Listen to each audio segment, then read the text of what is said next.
Step into the world of power, loyalty, and luck. I'm gonna make him an offer he can't refuse. With family, cannolis, and spins mean everything. Now, you wanna get mixed up in the family business. Introducing The Godfather at ChumbaCasino.com. Test your luck in the shadowy world of The Godfather slot. Someday, I will call upon you to do a service for me. Play The Godfather now at ChumbaCasino.com. Welcome to the family. VGW Group. No purchase necessary. Void where prohibited by law. See terms and conditions. 18+.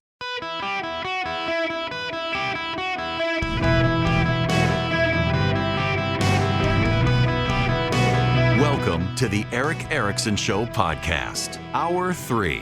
Hello, America. Welcome. It is Eric Erickson here. The phone number, should you wish to be on the program, 877-973-7425. I want to begin this hour answering some more of your questions. A lot of people want to chime in on the Trump indictment. I understand. Before I get there, though, let me just review the state of play. So, Alvin Bragg filed an indictment in New York City, and you will note that nobody talks about it. This is the dumbest indictment, and even Democrats are unhappy with Alvin Bragg about it. They realize just how poorly formed of a case it is. So Alvin Bragg is charging Donald Trump with violating state law by violating federal campaign finance law, but the federal government never charged Donald Trump with violating federal campaign finance law, and you can't legally charge someone in a state level for violating campaign finance laws. So essentially, he's charging Donald Trump with an ancillary state law tied to a campaign finance charge that he can't prove. It's a very bad case, and the Democrats know it's a bad case, which is why they don't talk about it. The second case is the Mar-a-Lago case, and it's the one that could put Trump in jail. It is a very substantive and serious case. And it's gotten more substantive and serious with a superseding indictment that claims Donald Trump tried to get surveillance footage at Mar-a-Lago deleted after getting a grand jury subpoena. That's bad.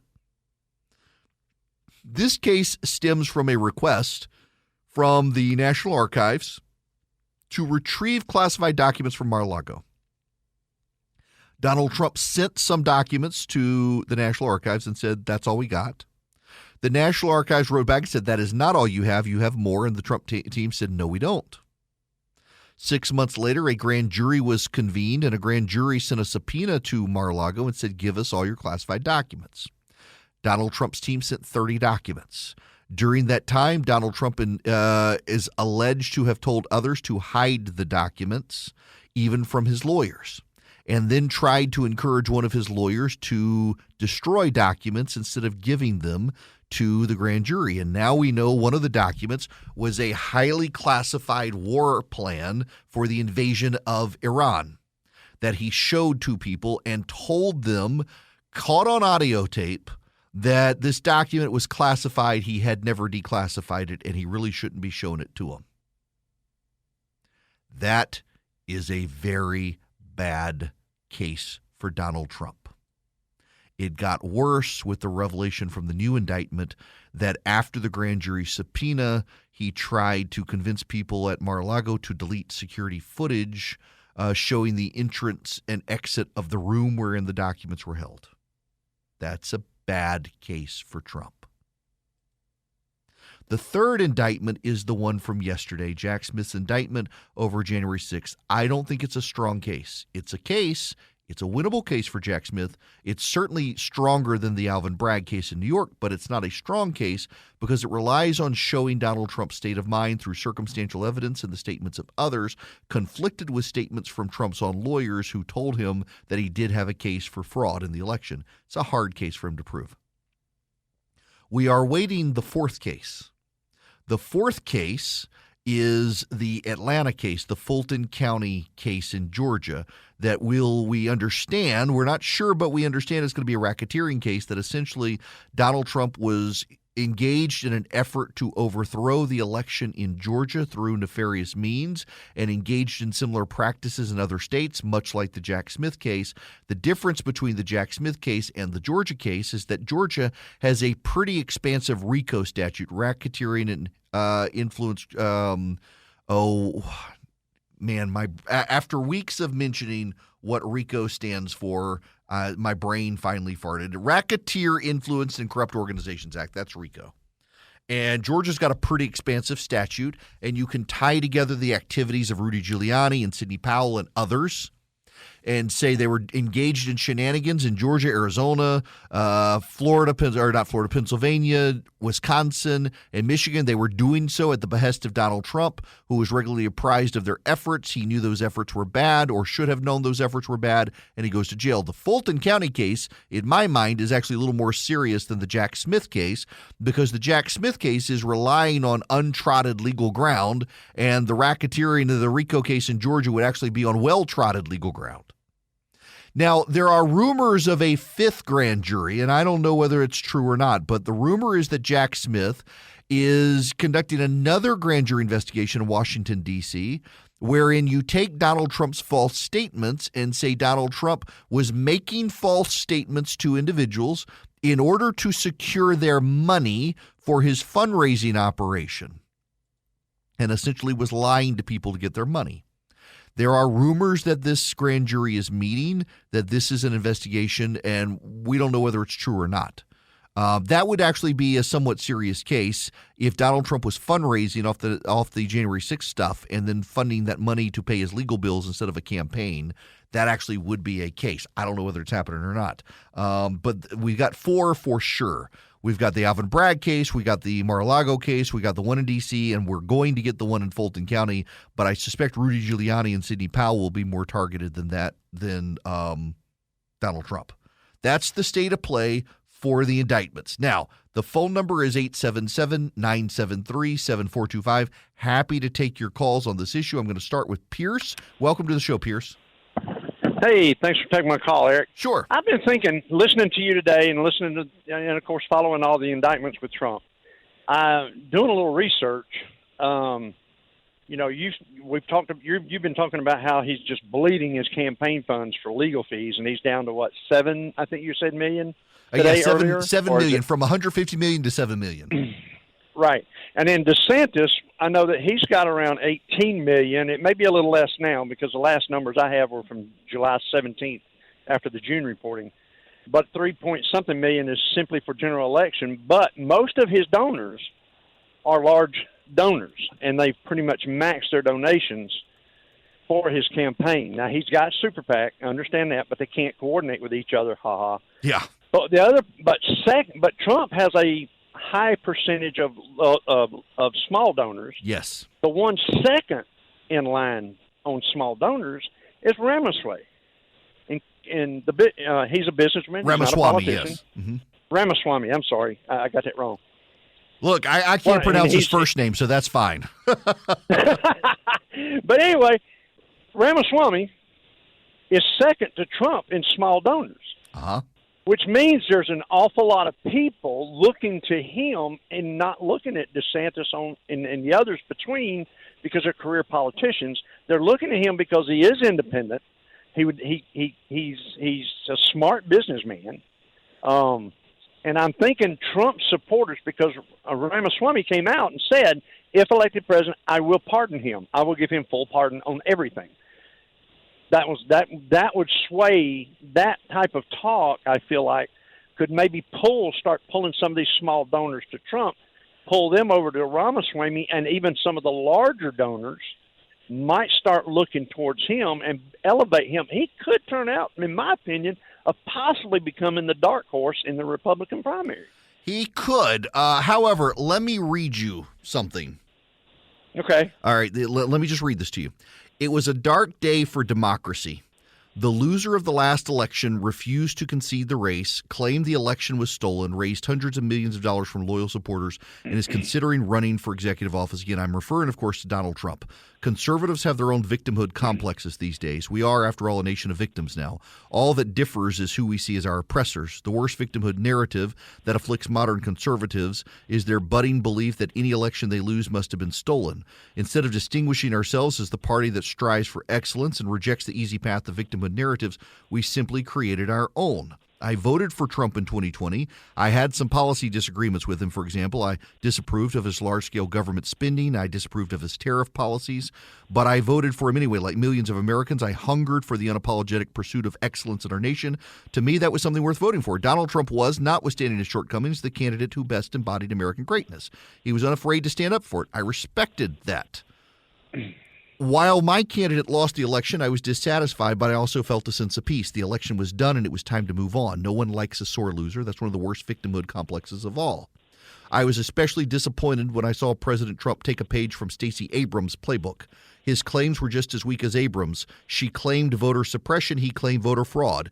He filed scores of lawsuits over various claims of fraud, as was his right, but they came nowhere close to changing the outcome in a single state, let alone the several swing states whose results he needed. In many cases, judges the president himself had nominated ruled against him, a sign of health in our nation's institutions. Of the 62 lawsuits he and his supporters filed, he lost all but one, a minor victory in Pennsylvania. That is Vivek Ramaswamy writing at the end of 2022. Wow.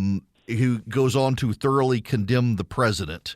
In fact, he writes in a call with Georgia's Secretary of State, the president implausibly claimed to have won every single state, something unprecedented in the nation's history, a sign his claims weren't grounded in fact. Our institutions did hold in the end, but they should never have been tested the way Donald Trump tried to test them. Mike Pence, a man I have great respect for, decided it was his constitutional duty to resist the president's attempts to get him to overturn the election. That's all from a book Ramaswamy wrote just last year. Oh, wow. So I did not know that. I didn't realize it either, but it came out today because he's out there saying Donald Trump didn't cause January 6th. A year ago, he wrote a book saying Donald Trump did cause January 6th. So, yeah, I mean, that's the problem here is people are hearing Ramaswamy here now, where literally last year he was condemning Donald Trump, saying he provoked January 6th and all that. So I see what you're saying. It does make sense, but when the Trump supporters turn on Ramaswamy because of he's now saying something that last year he said the exact opposite of and condemned Trump last year, that becomes the problem. Lots of cynics in politics these days. You got that right. I really, but I was really looking. Me and you have talked before, and I'm very strong Ron DeSantis supporter, but I'm worried about I'm hoping his redirection of his campaign. He'll get away from the wokeism and start building on the economy, start pushing the economy, and just you said it this afternoon. We are in a very precarious economic situation. Mm-hmm. And you said China might be our salvation, but China could also be our damnation. That's well said. You're absolutely right. And I got to tell you, I'm looking at the DeSantis campaign. I'm like, can you guys give it? We know you're anti-woke. We get it. Move on to other stuff. And everybody keeps saying it's him. It's not the campaign. I'm not willing to concede that at this point, but they got to focus on the economy. Please, just 2 weeks, talk about the economy. Ignore Trump, ignore the indictment, talk about the economy. And how he's going to make it better. Yes, amen. Pierce, he's better than Biden. Yes, I got to let you go there. Thank you very much for the phone call.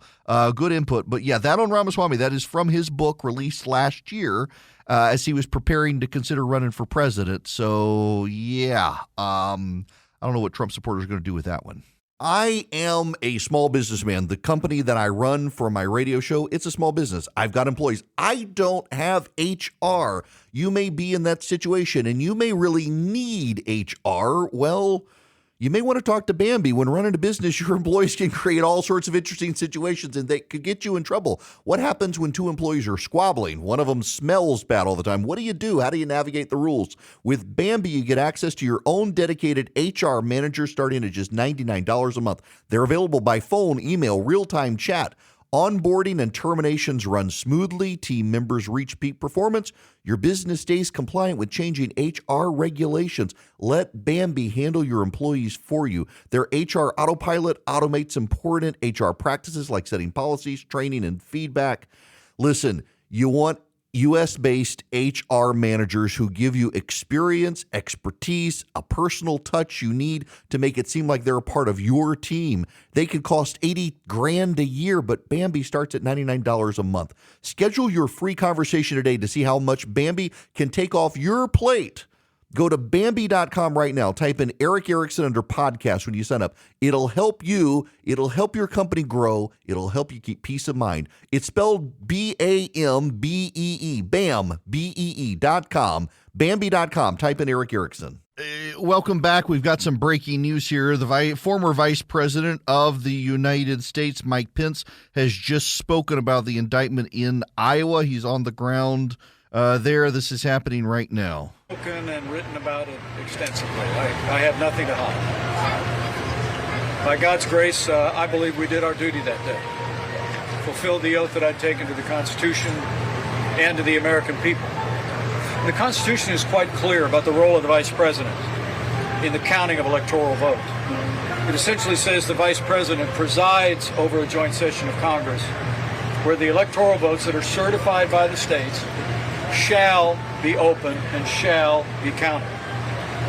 And irrespective of the indictment, I want the American people to know that I had no right to overturn the election. And then on that day, President Trump asked me to put him over the Constitution, that I chose the Constitution, and I always will. And I really do believe that anyone who puts themselves over the Constitution should never be President of the United States. And anyone who asks someone else to put themselves over the Constitution should never be President of the United States again. I've been very forthright about this issue, and I'll continue to be. Now, with regard to the substance of the indictment, I've been very clear. I had hoped it wouldn't come to this.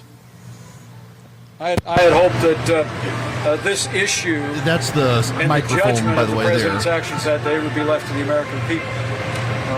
But now it's been brought in a criminal indictment, and I can't assess whether or not the government has the evidence to prove beyond a reasonable doubt what they assert in the indictment. And the President's entitled to a presumption of innocence. But for my part, I want people to know that I had no right to overturn the election. And that what the President maintained that day, and frankly has said over and over again over the last 2.5 years, is completely false. And it's contrary to what our Constitution and the laws of this country provide. You know, I'm a student of American history. And the first time I heard in early December somebody suggest that as Vice President I might be able to decide which votes to reject and which to accept, I knew that it was false. Our founders had just won a war against a king. And the last thing they would have done was vest unilateral authority in any one person to decide who would be the next president. I dismissed it out of hand. But sadly, the president was surrounded by a group of crackpot lawyers that kept telling him what his itching ears wanted to hear. And while I made my case to him of what I understood my oath to the Constitution to require, the president ultimately, continued to demand that I choose him over the Constitution. So in this moment, irrespective of how this case plays out, I want the American people to know that I believe with all my heart, by God's grace, I did my duty that day. And as I stand for the Republican nomination for president, I want them to know, whatever it means to me, I'll always stand on the Constitution of the United States of America. Look, That's Mike Pence. He's at a fairground he's actually in Indianapolis. I said Iowa. It's fairground in Indianapolis, Indiana, where he used to be the governor, commenting, saying to the reporters there, sadly, the president was surrounded by a group of crackpot lawyers that kept telling him what his itching ears wanted to hear.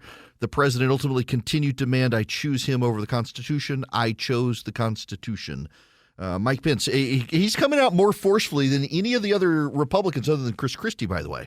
All the other Republicans saying this is political, and even Pence saying, well, I don't know that the government can prove that this was a crime, but the president did demand that I choose him over the Constitution. Pence is going to be a witness, by the way. I mean, the government cites his statements to Donald Trump as Donald Trump should have known what he wanted to do was unconstitutional. the vice president and his lawyers advising him as such. That makes Pence a witness against Donald Trump. Man, that's just a soap opera, isn't it? All right, more of your calls when we come back, 877-973-7425, and y'all have got to hear the story. Democrats have started photoshopping Joe Biden to make him look younger in photos as they see more and more polling that Americans are concerned about Joe Biden's age. You just can't make this stuff up. Did you know China has made it a priority to teach students financial literacy starting in preschool? Financial literacy isn't taught in our elementary schools, and parents lack the resources to teach it at home.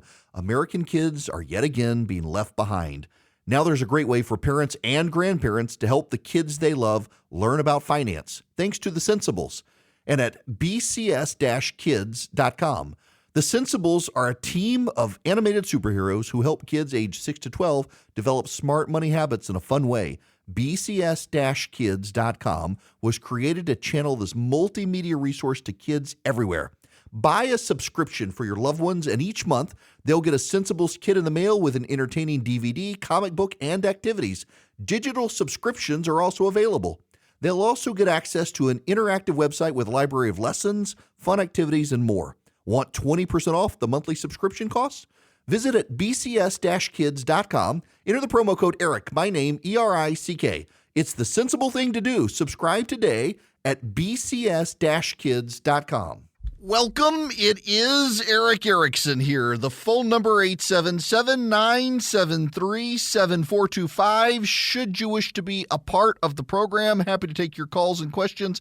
Let us go to Eddie. You're up next. Welcome. Hey, Eric. Hi there. First, I want to congratulate you for being on the air during the Care-a-thon when it went past $1 million. Oh, well, thank you. I don't deserve the credit for it, but I'll take it. No, it's amazing. It was an amazing weekend.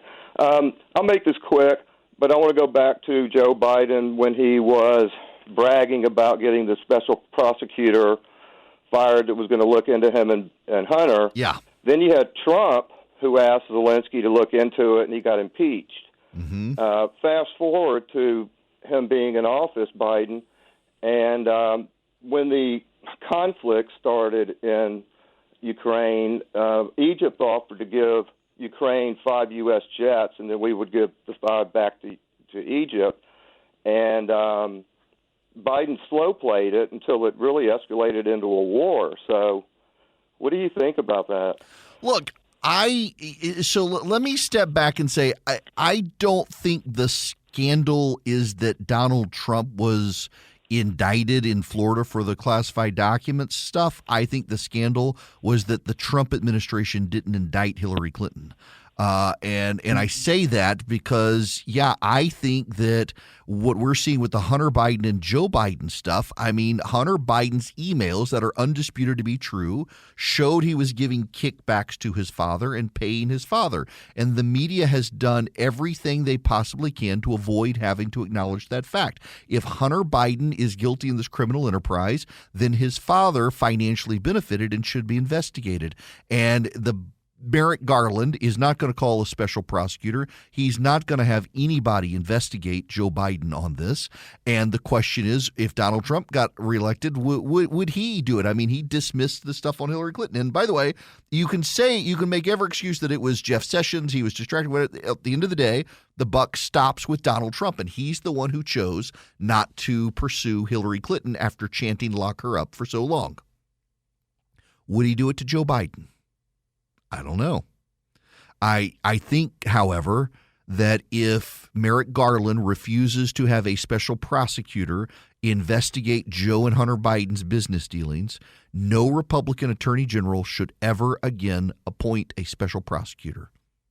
None should ever appoint a special prosecutor, and it is the Garland precedent that you do not appoint a special prosecutor when the son of a president has criminal business dealings that implicate his father in text messages. You don't hire a special prosecutor. It's good for the GOP as well. It's something the GOP has to take seriously, that this administration, having refused to do anything to investigate Joe Biden and Hunter Biden, the Republicans need to investigate Joe and Hunter Biden, and they should do so aggressively.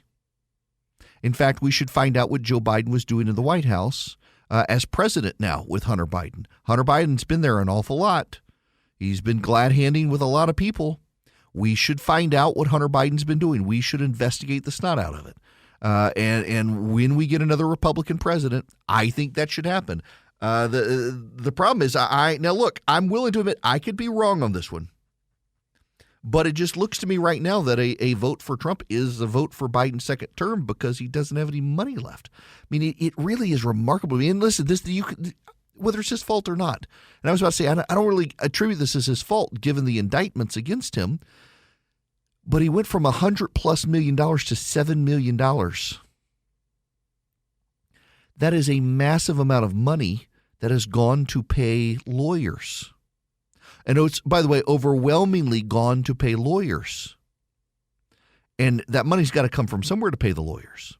Chris Christie on the campaign trail is saying Trump needs to sell a golf course or a building in order to pay the lawyers, as opposed to this. This is a perfectly legal thing for him to do, and his donors want to help him. They do believe he is being persecuted. The problem is when you have a lot of independent voters, and this is the thing everybody on both sides has to understand.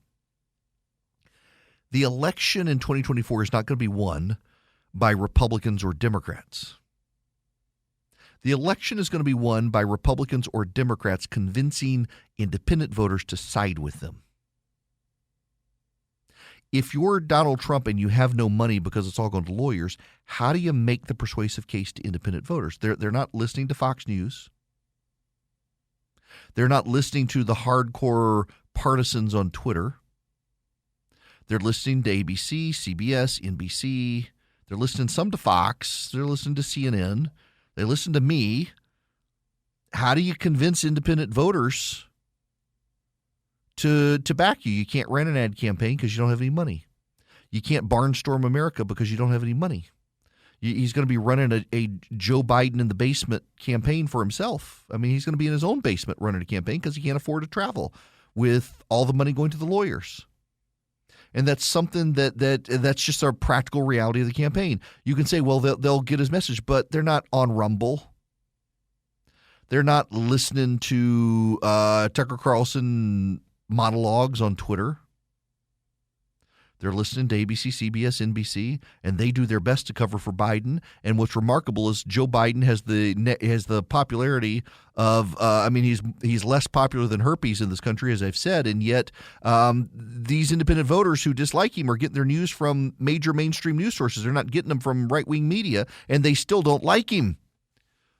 But you got to give them a reason to vote for Trump, and that reason isn't going to come from those news networks. It's going to come from an ad campaign. It's going to come from a ground game. All of that stuff takes money that Trump doesn't have.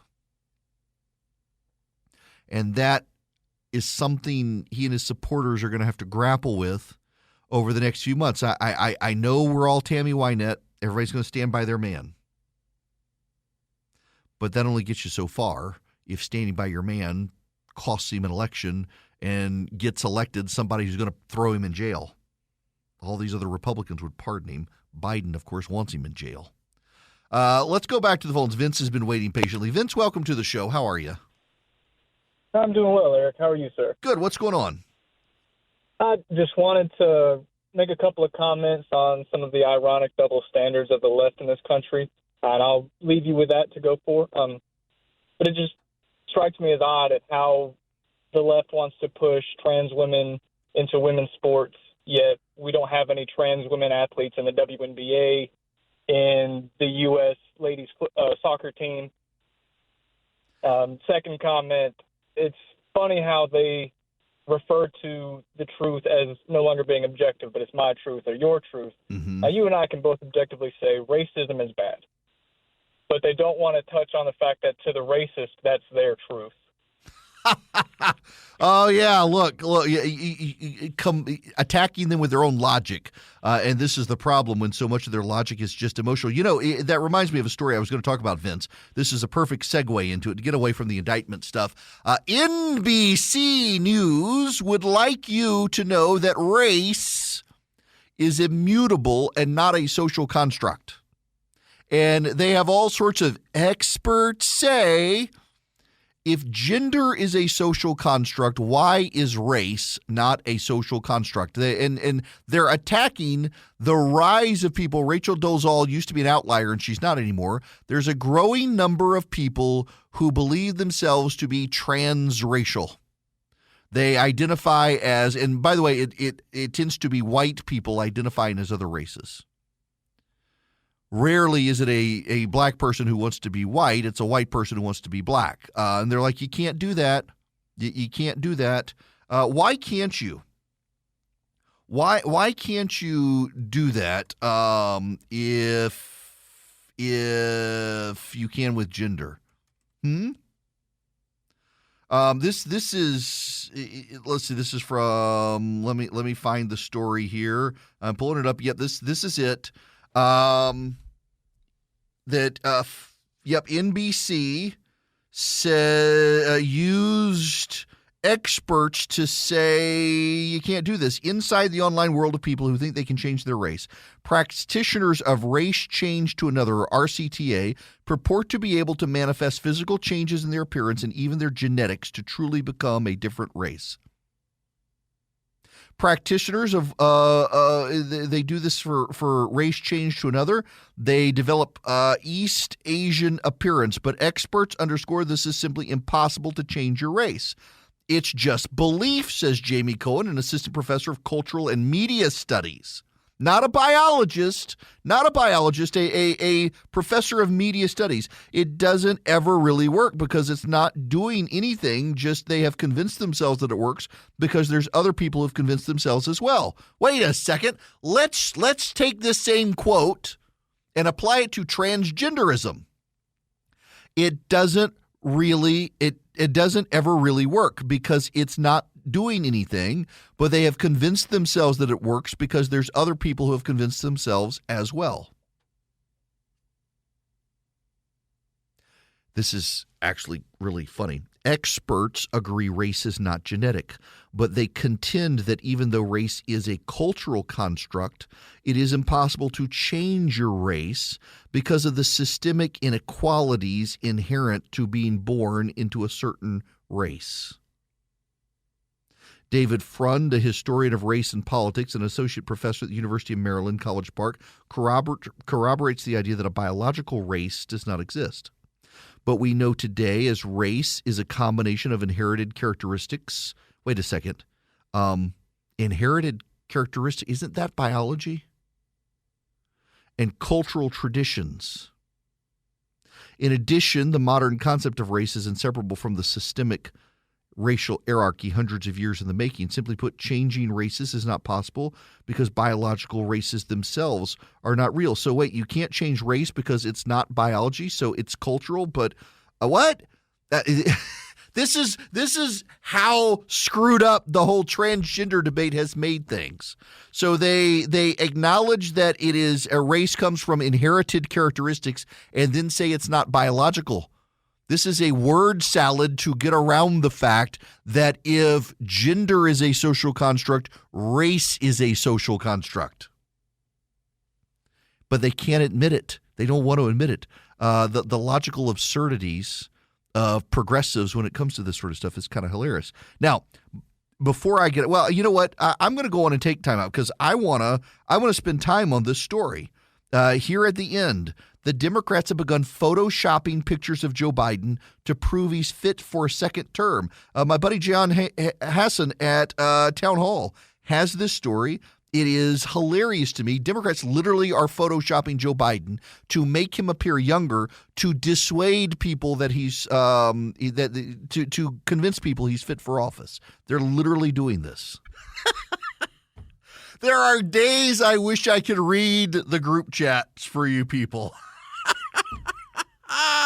Oh my gosh. But I can't read the group chat with Charlie and Philip.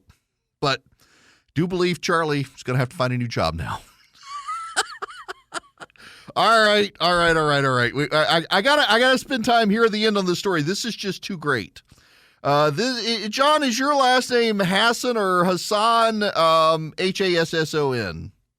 As a growing number of Americans believe President Biden is too old for a second term in office, White House allies are employing a desperate strategy to convince voters that the president is fit enough to serve. They are photoshopping Joe Biden's pictures. The effort appears to be part of a months-long campaign to sway the 68% of voters who think Biden is too old for a second term.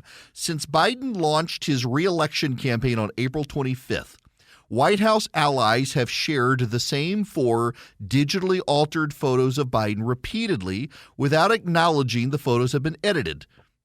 One edited photo even retained its original Getty image watermark, adding to its supposed authenticity. In each case, Democrat influencers contrast the images with unflattering pictures of Trump, arguing that the comparison proves Biden is not only fit for office, but also more fit than Donald Trump. Their posts have been amplified by A-list Democrats, including Malcolm Nance, John Cooper, former White House Chief of Staff Ron Klain, who promised in his resignation letter he'd do whatever he could to help Biden's re-election campaign.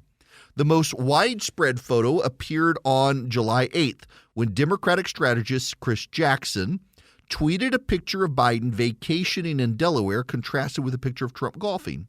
In the picture, Biden's face appears tan, smooth, and features a confident smile. The caption reads, "As I said before, if they want to make this campaign about fitness, game on." The image went viral. Retweets from prominent Democrats, including Klain, boosted Jackson's tweet to over 1 million views. But the image in Jackson's tweet is fake. Originally from Getty Images, or their Getty Pictures, the photograph has been altered to make Biden appear younger. The edits become abundantly clear when you compare the image's original Getty copy with Jackson's image. Yeah, it completely changed the smile and added a suntan and all that. While Jackson's July 8th tweet featured the most drastic edits compared to the other photoshopped images, the other edited pictures all follow the same pattern. They add color to Biden's face, smooth his wrinkles, and exaggerate his smile, or add a smile when one doesn't exist. In each case, the result is a version of Biden that seems more youthful and ruddy compared to the president's actual appearance. Here's a Getty original photo versus an edited version posted by Chris Jackson on April 28th. Here's an original image from a video posted by Josh Wingrove versus the edited version by Chris Jackson. A Getty original versus an edited version again. An original image from Susan Walsh. Chris Jackson appears to be doing this repeatedly. While most of the Photoshop pictures originate from Jackson's account, his posts have apparently spurred Biden allies to repeatedly share the pictures of their own, offering them as proof that Biden is indeed fit. Anna Navarro has shared pictures, these Photoshop pictures. Man, they really are concerned about Biden being too old, aren't they?